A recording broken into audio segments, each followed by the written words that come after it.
Hello. So, our next piece of foundational knowledge that we're going to cover are the theories of aging. So, first, before we get into specific theories that we'll use when explaining phenomena in older adults, we need to address what issues are we thinking about when we're thinking about theory. So, what do we want to explain? The aged is the population of those who could be categorized as elderly in terms of their length of life or expected lifespan, often with an emphasis on disability or barriers to independent living. Aging is a developmental process, and age as a dimension of structure and behavior within a species. Remember that theory is an attempt to explain what we observe in empirical research or practice. Theories of aging are attempts to go beyond the what of symptoms or disabilities associated with aging to examine the why and how of changes related to age. Aging is the principal interest in situations and problems that accumulate during the lifespan and cannot be understood separate from developmental experiences and processes across a lifetime. Biological theories of aging. There are stochastic theories, developmental genetic theories, and evolutionary theories. These theories focus on body systems and body function as classified in the ICF or in the OT practice framework as performance skills and client factors. Stochastic theories explain aging as a result from an accumulation of insults from the environment, which eventually reach a level incompatible with life. There's a defect in protein synthesis mechanism leading to errors in proteins. You don't need to know so many specifics about these theories that you have within your text, just the general principles. Developmental genetic theories.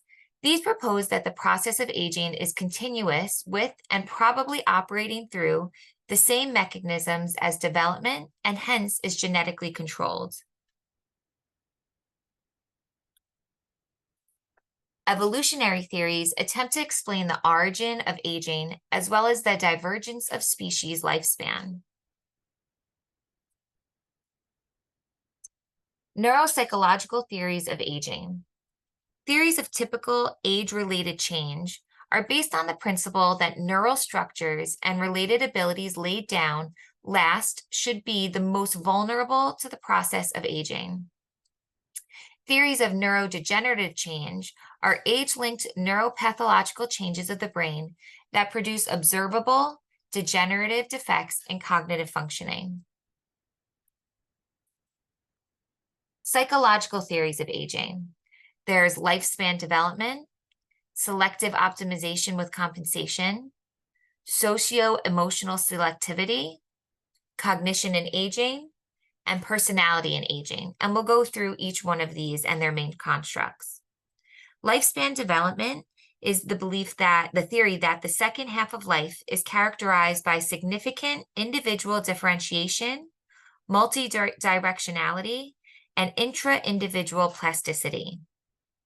Selective optimization with compensation is a model of psychological and behavior adaptation, identifying three fundamental mechanisms: selection, optimization, and compensation for managing adaptive development in later life.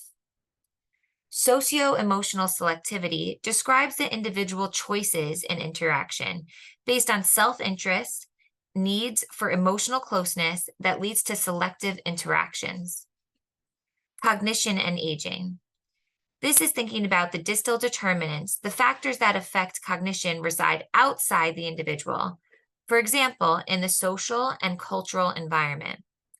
Proximal determinants include specific individual differences that are the cause of cognitive changes. And personality and aging. These are theories that focus on the extent and the nature of personality stability and change over time. And we'll go through these each a little bit more. The lifespan development theory. So this conceptualizes ontogenic development as biologically and socially constituted and as manifesting both developmental universals and inter-individual variability For example, differences in genetics and in social class. This theory also identifies three principles regulating the dynamics between biology and culture across the ontogenic lifespan. So the first is evolutionary selection benefits decrease with age.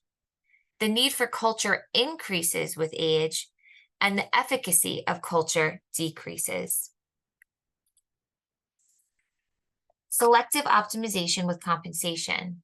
This is a model of psychological and behavioral adaptation where the central focus is on managing the dynamics between gains and losses as one ages. Selection refers to the increasing restriction of an individual's life to fewer domains of functioning because of age-related loss in the range of adaptive potential. So an example of this might be when an older adult, maybe within their 50s or 60s, has 10 different hobbies that they're interested in and take part in during their free time. However, as they age, that number of hobbies slowly but decreases over time. So let's say they were really interested in distant walking, that they walked a 3-mile walk around a lake every single day. But as time goes on, they now are prioritizing different hobbies they might have, and that walk might become a mile a day, and then it might become just a walk around the neighborhood. And that's just one example.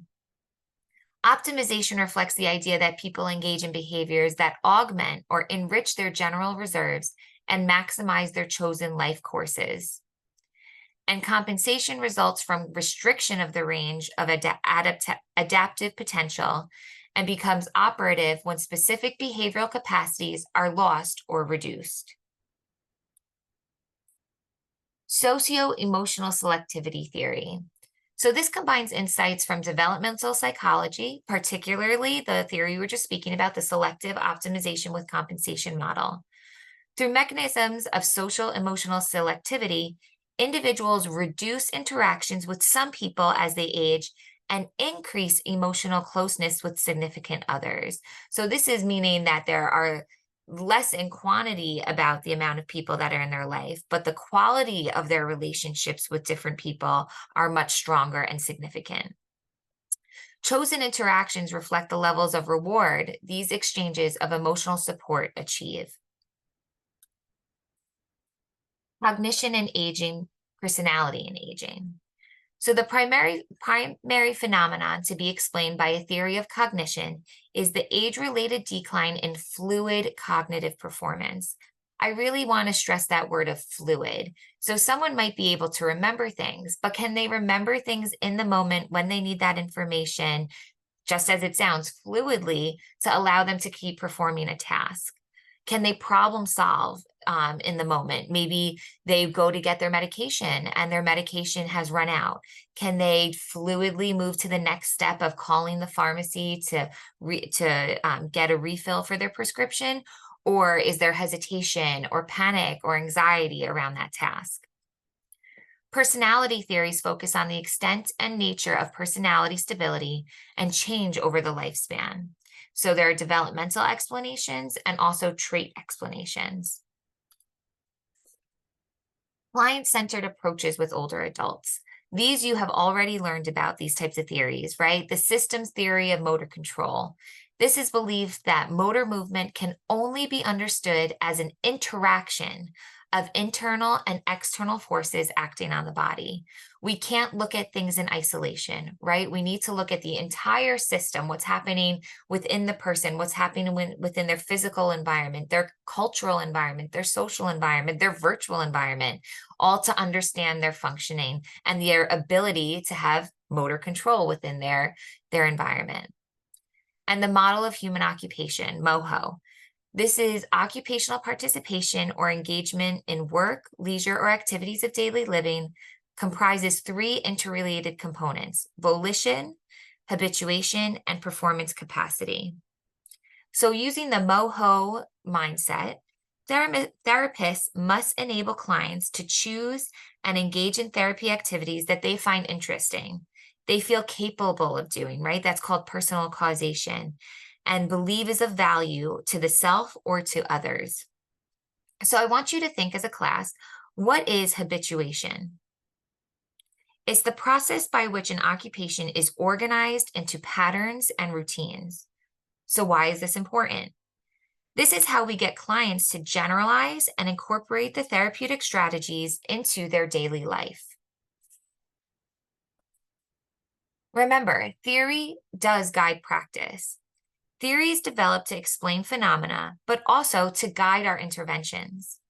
Assessment and intervention are typically based in beliefs about the nature of humans and strategies for change. MoHo is an example of theories that can explain the experience of growing older in the context of human performance. So, occupational therapy's role in aging: promotion of physical activity and physical capacity.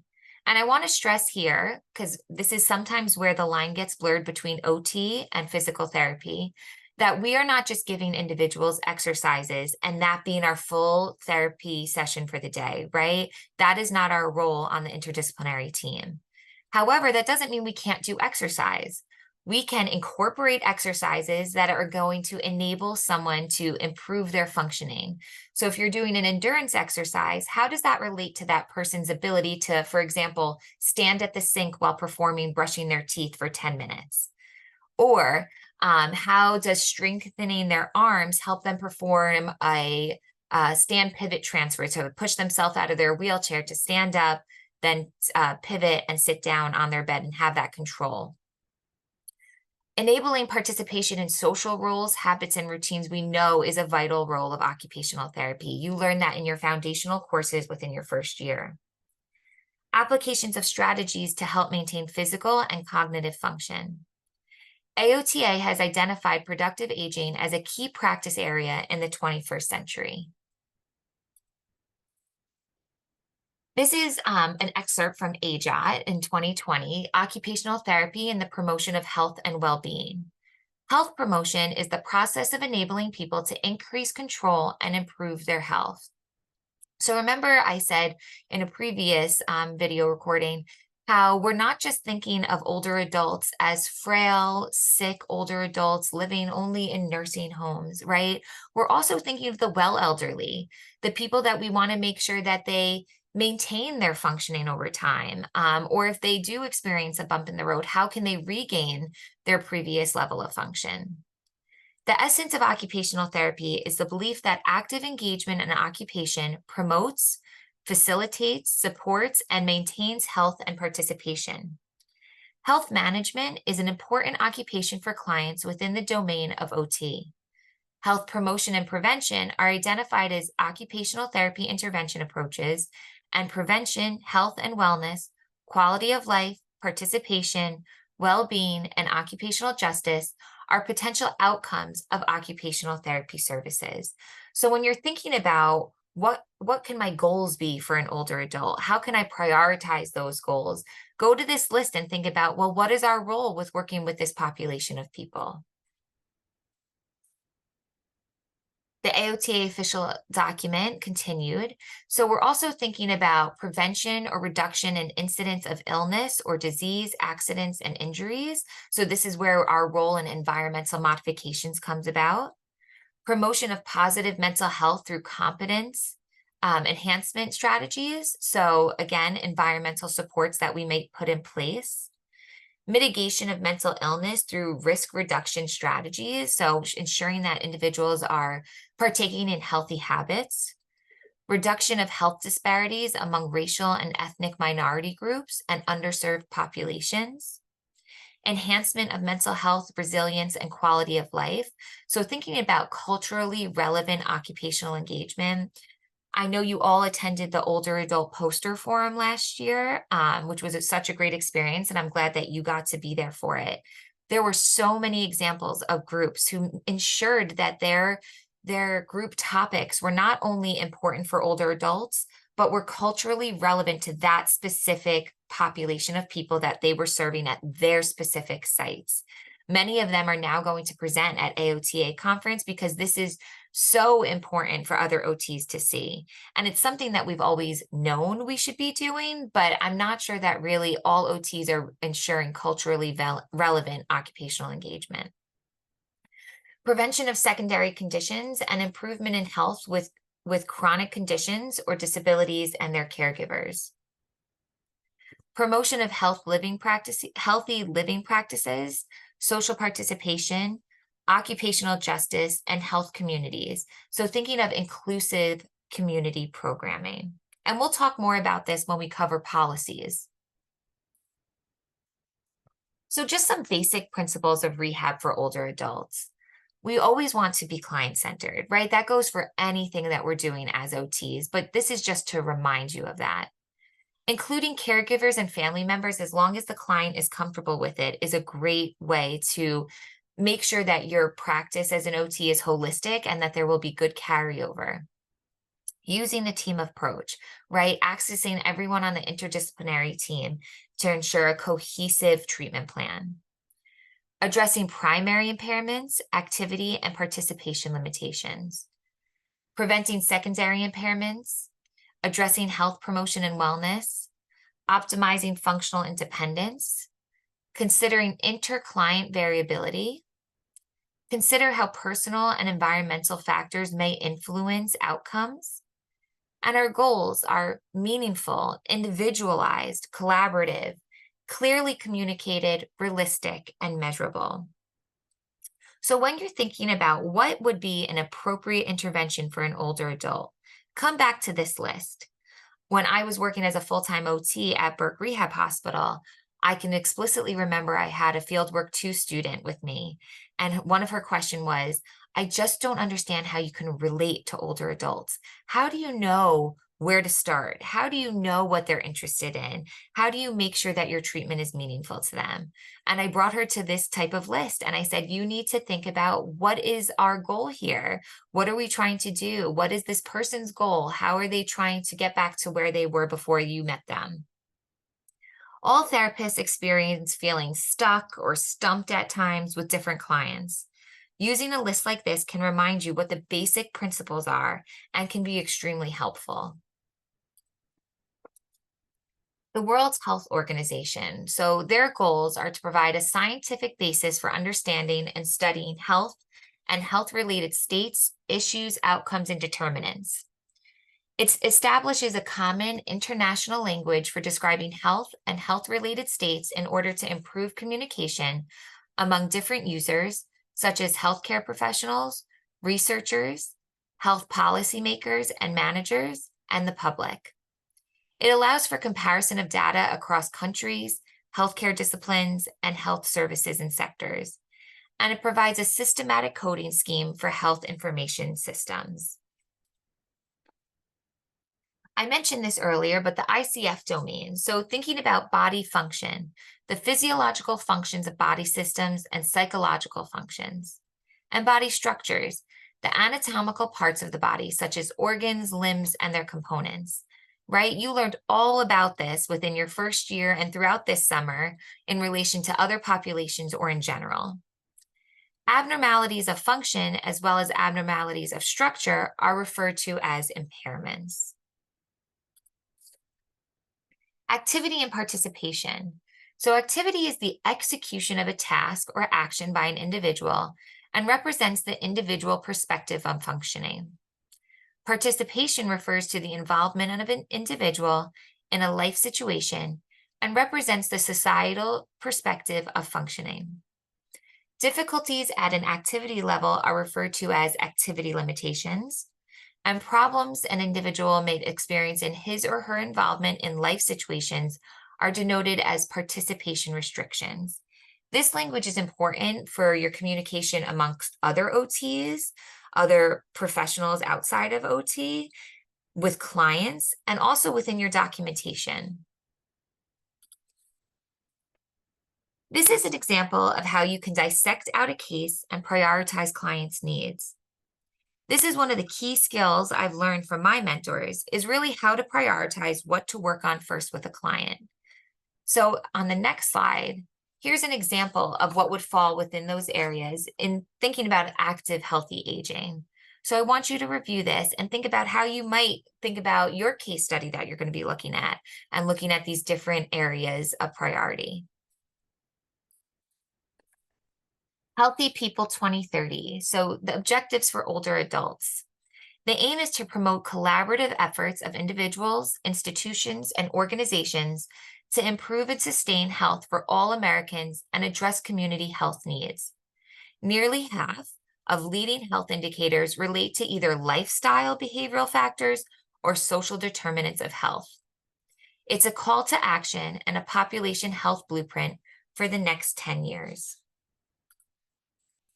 I've included this link on your pages on Canvas, but it's also here within your lecture slides. It's just about checking your knowledge about how much you know about the aging population. A lot of these statements are just common beliefs that most individuals hold in the United States, kind of like just a true or false. You don't have to submit this anywhere. It's completely anonymous and it's completely private. I'm not asking for your results, but I just want you to test your own knowledge. See what you know about the older population. And here are your references for the first lecture that has been covered throughout this course. Please let us know if you have any questions and bring them to the classroom to discuss as a group.